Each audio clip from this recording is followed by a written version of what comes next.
Welcome to Wellness Interviews, where I interview successful people so that they can share their strategies for health and wellness that have worked for them, so that we can share that with you. I'm Kristine Best. I'm your host. And today I have with us Leo Aspite. He is an amazing businessman and entrepreneur. And I would like you, Leo, to introduce yourself to the audience. Thank you, Kristine. First of all, thank you for having me on your podcast. It's a real privilege. We've always been connected very, very well, and just appreciate the opportunity. So, as Kristine said, I'm Leo Aspite. I run a company called the Alternative Board Gosford, and what we do is we work with business owners and their leadership teams in a way that challenges and solves their business problems for growth and transformation. We do that through peer advisory boards where we get non-competing businesses around a table and we work through their challenges and opportunities on a monthly basis. So I'm really excited about what Kristine's going to be asking and talking about today. So I'll hand it back to you, Kristine. Thank you, Leo. Well, I'd just like to expand on what you do because I've had the privilege of being invited into your environment to see it firsthand. And it's really amazing because it is very inclusive, it is non-judgmental, it is just, and you only put minimal input in yourself. It's really the people you invite to be on the board who are local business people, right? And they all collaborate together to help each other, and everybody learns from each one of those inputs that people provide. Do you want to elaborate on that just a little? Yeah, that's exactly it. I'm not the star. The business owners are the star. I'm just really facilitating, even though we've got lots of experience in the room. But in that room, there'll be over 100 years of business experience, and everyone has different skills and experiences that they can share and input into each other's businesses. So, I love the dynamic that happens in that room. You've experienced that yourself, Kristine, and it's just magical, and it's a safe place for business owners to talk. They're non-competing, so and they all sign NDAs. And the beautiful thing is that it's a place where the same language can be spoken, and it's and people with the same similar sort of experiences can share. And it's a real joy watching people transform when they're placed in an environment where that's allowed to happen. Yeah. Thank you, Leo. But that wasn't what you always did for work. No. So give us a brief insight into what you did Right. before that. Yeah, it's a long history. Engineer by profession, mechanical. Worked in every level of business, startups, SMEs, corporates, global. I've led big teams across 5 continents, lived abroad, had a very busy life. And in that life, came lots of challenges and personal challenges. One of the probably the biggest challenges was the loss of my wife in 2012, and then how to with 3 little boys at home, and how to handle a big job with 40 staff, and how to reinvent ourselves so we could, I could focus on those 3 boys. So that they were some of the huge challenges, but they define us. All of these things that happen in life, they define us and they give us perspective on different things. And so, I learned a lot out of that. How did you feel And at the time? What was going through you emotion wise, thought wise when you lost your wife? I imagine that was well, extremely challenging.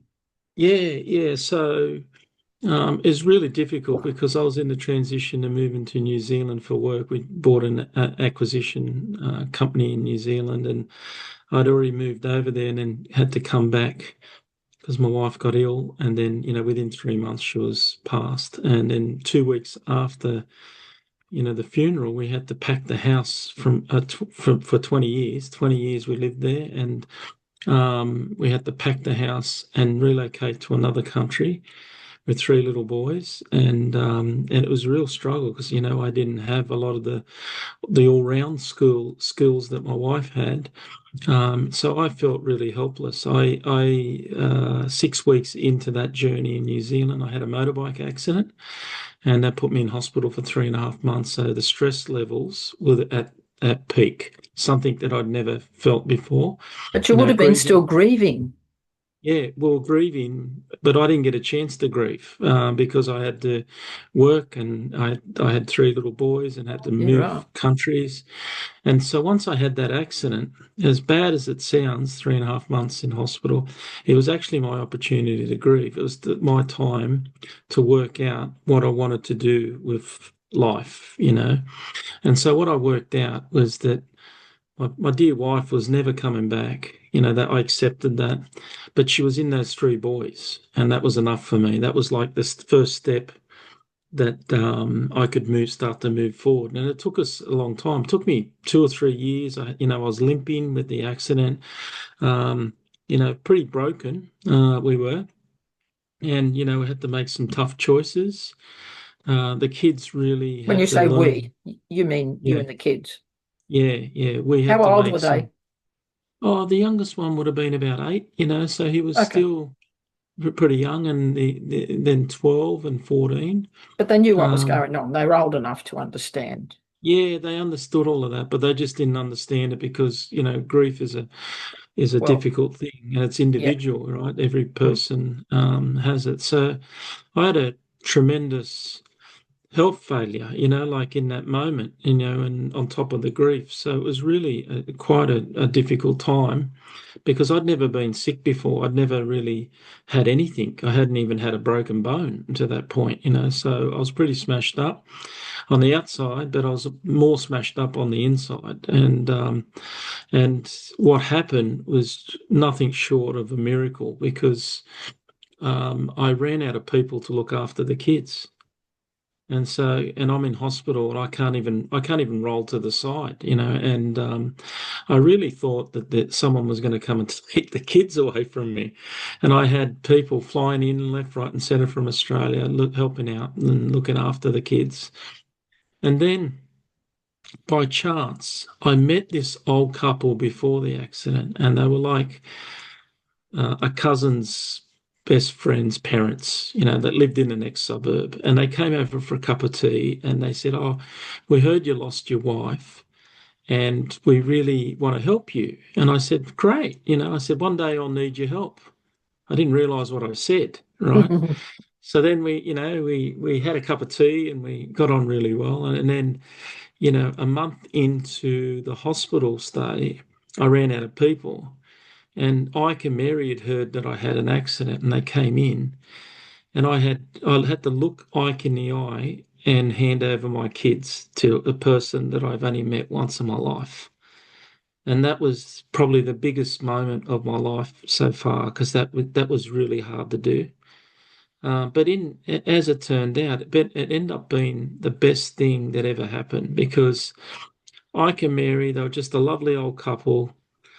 They just, they said, we're getting our kitchen renovated. And I said, well, why don't you move into the spare bedroom in our house and then help the kids? And they did. They got them off to school. They got them dressed. They did the lunches. They even paid my bills. Wow. And yeah, so it was just really such a beautiful gift to where we were at in life. And it's really hard. It's actually really hard to receive such generosity when you Generosity. Mhm. yeah, yeah. When you've been the strong one, the independent one, the one that can do anything, Well, you're and the then all of a male. sudden, You're yeah, supposed to be the provider, the yeah, protector, and all of those yeah, things. And suddenly yeah. you're in this other role. Yeah. And I had to learn how to put my hand up and ask for help for the Yep. first time in my life. My Humbling wife had, experience, but yeah, very humbling, right? yeah, yeah, And my wife had cancer 3 times, so I was always the saver, if you want to put yep. it in. I just did everything, and But now I'm on the receiving end, where I need people around, good people around me to help. I'm in a foreign country. I've got a big job, 40 staff. I was even employing people from the bed. There's famous Goodness. stories in New Zealand where I've employed three people from a hospital bed. But anyway, the point is that was a big moment, a big life moment, big health moment, Mm. right? And I had to make some big decisions. And the decision was that, I'm going to get over the accident. I'm going to put one foot in front of the other. I've got three boys. She lives in those three boys. And we just have to survive this and try to work out how we're going to all live. What am I going to do for a living? All of those type of things. So I just did, Ike and Mary. I told them, oh, I'll be out of hospital in a couple of weeks, and 3.5 months later. So to their credit, they just stuck around. They just saw something in me and those kids, and they just hung around and hung around and hung around. And the funny thing was, Kristine, was they didn't tell me this, but they were going in and out of hospital themselves. They'll Oh, tag boy. teaming with my kids. And they didn't tell me because I was stressed out as it was, with the whole scenario. So it was really just a humbling, very humbling experience. It's a And very special time to meet yeah, people like that. Such a yeah, and blessing. they became our grandparents Yeah, in New Zealand, that right? So they yeah, stayed yep.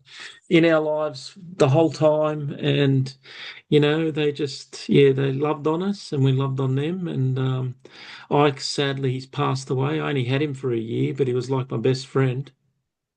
And Mary's still around. And this Christmas, I'm going to New Zealand to visit Mary. And Nice. yeah, so it's a beautiful story, but it's a big turning point in life.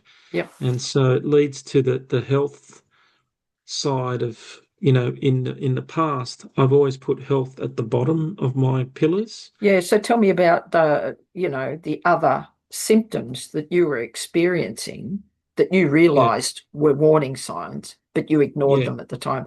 Tell us about that. yeah. So I had a really heavy job. That means it was pretty much 7 days a week. It was a global business, so day, morning, night, and day, it was just busy all the time. And with three little kids, it was really almost impossible. So it really started to take toll on me, and the stress was huge. When I did all these big roles, I had a wife who was my champion, who could run a household, who could, organize me, even, and so I had someone that was in my corner. When I was doing it on my own, I wasn't so good at it, and so then my health started to suffer, a lot of stress. And in the end, I ended up leaving the business. I needed to be home with those boys more often, and I found a business opportunity that allowed me to work from home 3 days a week. And then I reinvented, it took me a while. It took me a long while, maybe even 2 years to do this. But, the pathway that we were on was a recipe for disaster. It was Yeah. just a recipe that you could see there was no way out of it. I would have So had you major health problems. so how were you feeling? You must have been feeling tired, run down, worn out, Always, overwhelmed. always tired, always tired. We'd have Christmases and I'd bring the kids back home to visit family and their friends on the Central Coast. And I spent the whole 2 weeks just driving everyone around. And then I might have had an afternoon off or something like that. And in the end, then went back to a full-on job. It was not a great place because I never got the rest that I deserved, or the time to, continue grieving, because grieving doesn't just start and stop, in the first year. It's an ongoing process. So, and then I had children who were grieving, and then as a result, two of them had anxiety and depression, in their journey as teenagers, so there's a lot to deal with, Yeah. and I just did the best I could. Um, I had good people around me that helped me a lot. And but it was like a fork in the road where I had to majorly change my lifestyle to make sure that I'm around because when I had that motorbike accident, the youngest boy thought I'd died. And he goes, I just lost my mum 6 weeks before, and now I'm going to lose my dad, That because, bit of a they had a trauma. helicopter and they lifted me. They thought I'd broken my neck. Oh, And so it was a lot of stress for a young family. And, somehow we survived. But what came out of that, Kristine, is all the learnings that you have. You don't realize that, these things are transforming you and it builds your character. And with that character comes, courage and strength and, all of these things that you don't realize that you have until you're put to a test, and we were certainly put to a test. Life was really hard for us for about 15 years. It was not like a season of 6 months. It was really difficult, 15 years of just hard work as a family. yeah. And I'd imagine during that time, there would have been moments when you felt like, oh, why is this happening to me? And you have a few negative thoughts, but then you turn it around. Obviously, you must have turned it Yeah, into more positive things. But yes, I can yeah. do this and I can do that. And you start to look for solutions rather than focusing on the negatives of the situation. Do you want to tell me a bit more about how you dealt with Yeah, that? yeah. So, it's pretty big. The thing that got me through it was my spiritual beliefs. I was pushed into a corner and I had nowhere else to go. I had to really, I looked to God. I was praying on that day when I had to hand over those kids. I was praying like you wouldn't believe. And I was a desperate person because I just had nowhere else to go. I couldn't see a way out of it. So then I saw what he did. He bought Ike and Mary. He must have bought Ike and Mary to me. It wasn't by chance that they came along. And that was exactly what I needed. So then I thought, well, like if he's looking after me in these moments, then, maybe I need to believe a bit more, like start to not wait until the ninth hour, to ask for help. Maybe I should start living a better life, even spiritually, always believed in God, But but I didn't that's a humble really, step. That's actually it a humble is. step. Yeah, it was just like now, right, okay, what do I do next? And so I started to use him as my light. Right. And that's the bit people go, how did you do it? How did you do it? Well, I had someone in my corner. That was it. I had someone that believed in me enough or loved me enough that could see what was going to unfold and put all the right people in the right place. And out of that, we learnt some stuff. We reinvented as a family. We had our challenges, Kristine. 15 years is a long time when you're raising kids that they're struggling. We all had our struggles, and but through that guiding light, I learnt some stuff. And I just felt more secure because I had someone. I know that he was looking after me. I just know, like he was there. Take some of the pressure off. Yeah, You and could I just relax a thought, little. yeah, I wasn't on my own. Whereas when it first happened, I thought, I'm on my own. My life partner, we were married 22 years at that point. She's gone. I don't have anyone to talk to about anything, and so, I once I turned to that light, I felt like a bit of peace and grace because I felt like it's going to be all right. We're going to find a way that it's just gonna be all right, and so that's what I did. It was real simple stuff. I just started to sort of follow that. And then what happened was, there was lots of things that we had to learn. We made so many mistakes you wouldn't believe. Like as a dad, I look back and go, "Wow, what was I doing?"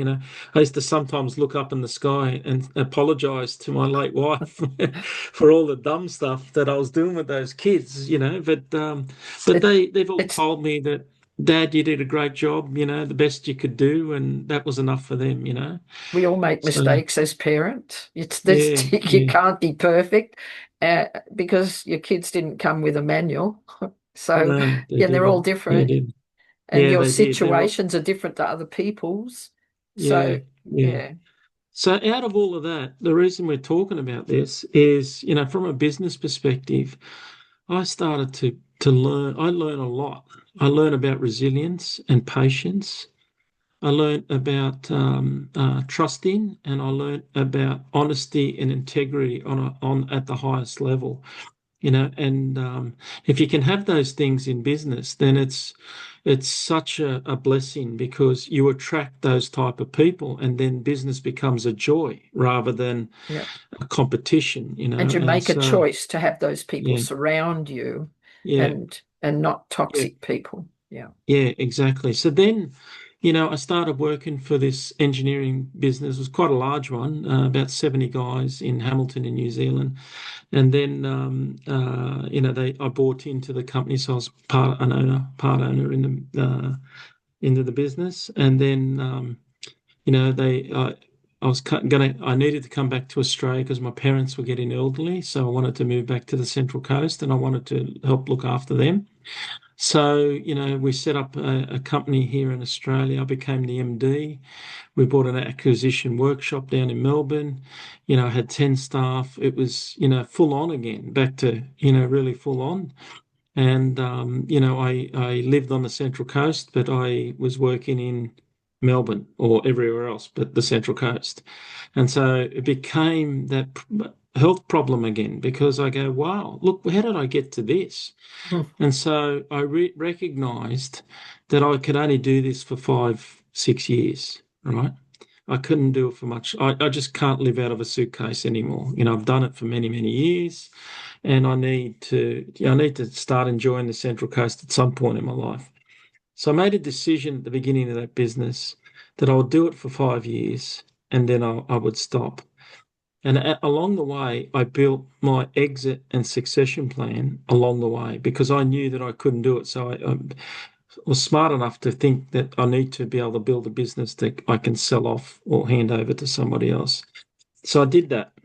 And guess what? In just over 5 years, I sold that business. I exited. And while I was doing that, I recognized that my health was deteriorating again, eating poorly, Yeah. um, sleeping poorly. You're living out of a suitcase, 60 flights a year, that type of lifestyle was not where I needed to be. And so I thought, well, about 3 years ago, I made a plan to seriously exit the business. I'd started the exit and succession from day one. And that was by executing that plan at the top of the list had health. And what it meant was I needed to fix my leg from that accident 12, 13 years ago. Um, so I had to find a surgeon who was willing to do a knee replacement, and it took us a while, but we found the right guy. And so that was a two-operation thing, and that took like a year, just a full-on year, just to do that. I started to go to a personal trainer like twice a week to get my health, lose a bit of weight and get my health right, which I did it a year before the operation. So when I had the operation, my recovery was excellent because I was so fit and strong from all the training that I did. That's good. And I put health first. So now I eat really well, I sleep well. I don't travel more than 15 minutes to go anywhere to work, and I'm living on the coast, just absolutely loving what I do. And I love the health journey that I have. This weekend I'm going to spend a weekend down in Sydney with one of my mates, and we're doing about 5 different walks along the ocean, all different, waterfronts along Sydney Harbour. So we're just pretty excited about all, just living life really, really well. And what it does is it brings business success because your body's happy, your mind's happy, and so when it comes to my work, my business stuff, it's just in balance now, because I don't have to be working 7 days a week. I can, mentally, I rest myself, and so the success is even better now because I'm not measuring it by how many hours I work. I'm measuring how effective I am when I am working. Yep. And so I don't know if you understand that, but that's a really important thing is, I certainly understand that. Yes. yeah, being the best version of yourself, Yep. presenting that. And then what happens is you attract business that is like-minded or, want some of that. Mm. And then it's really easy. It becomes so easy because you're aligning values. You're aligning the values. And I'm really proud to say that health is still at the top of my pillars, Yep. right? Up there with God. So, Yep. yeah, and business is not number one, but it's important. It makes a living, and I'm really doing well with it. But there's more. There's a balanced life now, and I think it's helped me become successful in business as well. So I've learned. It's taken me a long time just to learn that, and if I can pass on to anyone that's listening to this just to get your life in balance, get your health right, Mm. and the rest of it will sort itself out. That's the message I want to communicate today. So when you were caught up with your business and you were flying all over the world and around Yep. the country, Australia country, um, I wanted to know what, like, because that obviously built up over a period of time. Yeah. What, you know, if you were telling somebody else what to look for, what signs would you tell them to look for so that Oh, they can get out of that situation now rather than go through, yeah. a big hitting the bottom Yeah. because it's harder to come back from that. You want to tell them now so they can get out of it early. Yeah. That's a really good question. For me, it was really obvious. I put on weight right straight away. So, if that's, I just put on weight. I was always tired. I wasn't motivated to do much outside of work. So when it came weekends, I did my laundry. I watched a couple movies. I might have went out to dinner with some friends, and then I wanted to go to bed. All I wanted to do was sleep for hours on end. There wasn't a life. It was pretty basic. So I knew that. I knew that was the motivation. Just look at your life and what is it, and have a genuine look at your life and what is it that you're unhappy about. Is it your self-image? Is it your weight, or is it things that have crept into your life that you didn't have when you were younger that you really should do something about now before it really gets, could it be diabetes? Could it be whatever it is in your journey? Have a reality check. Start with your doctor, go to your GP, and he'll give you an assessment of, where your health's at, and then take it serious. Just go, right, what do I need to do to turn this around? Because that's the reality. The Hmm. reality of your life is right there. Or they can get And a, we a, mask, a life coach we or something like that. yeah, we mask it. We think we're really good, and then it builds and builds and builds, and then you fall over, right? And then Yeah, because it's you get really, caught up in it. yeah, you get caught up in the belief that everything's okay. Like I play pickleball now, and it gives me so much joy. Like I play for 2 hours, and it feels like I've been on the court for 15 minutes. It's just like so much joy. And I missed out on all of that for 12 years. All of that sort of fun stuff that I could have been doing. I had a bung knee Mm. and all of that stuff. And now now that I've got it, I'm not going to let it go. It's just too much fun. It's joy, right? So Awesome. that would be my advice: is just have a good look at yourself. Go to the doctor if you have to, or ask your family, ask people who know you, and then start to work out what is it that you've got to get right before it becomes something that's really much more major. But if you do it for joy alone, then do it for joy because you'll get so much more joy Mm. if you're lighter, you're fitter, you're active, you're interacting, all of those things that you get out of just being healthy, eating well. I love really healthy food now. I never used to like the takeaway stuff. I don't even think about it now. I've got a beautiful life where I enjoy, really tasty food, but it's all health. Most of it's healthy, so it's easy now. I have to say. Once you develop the habits, it's actually quite easy Yeah. to live this way. And yeah, I just, I would encourage some people out there to, to have a really good look at yourself while you can. And if you can't do it, get someone to help you. Get someone like Kristine to help you, you know, because, there's people out there that will help you with that stuff. Yeah. Yeah. Just because you're stuck in that situation now doesn't mean to say there's not a way out. There's That's always a right. way out. You There just have to is. look for that. You don't have to keep soldiering on, going further and further down into the pit. Yeah, It's never too late, that's right. right? And It's never too late. it's better sooner than later. Well, if I knew what I know now when I was younger, it would have been a lot better journey for me. But it is what it is. Well, yeah, you've Um, learned you know, lessons that you can share, yeah, exactly, which is yeah. exactly why I wanted you on my podcast. Thank you, thank you. So, have you got a last minute word for anybody? The final word? Yeah, I think your program says wellness in totality, your reality. And so if you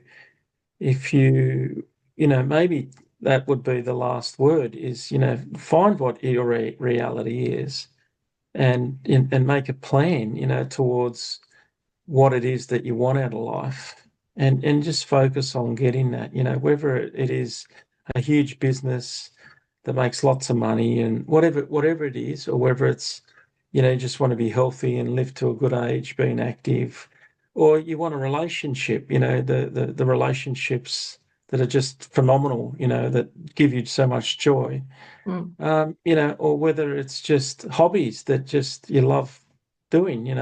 For me, I've just been so blessed because I'm at a point now where I'm receiving all of that, and I can't believe it. I just can't believe that in 3 years my life has absolutely flipped, right? And so my reality 3 years ago it was so different to what it is today, Well, right? that's awesome, and everybody has the power to do that if they make the Yeah, right choices. yeah, that's it. Thank you. Thank you very No much for worries. being on my program. I've loved having you on my show. It's awesome. Excellent. Thanks a I lot, Kristine. All the best here. hope my audience love this as I did. Thanks, Leo. Thank you very much. Stop.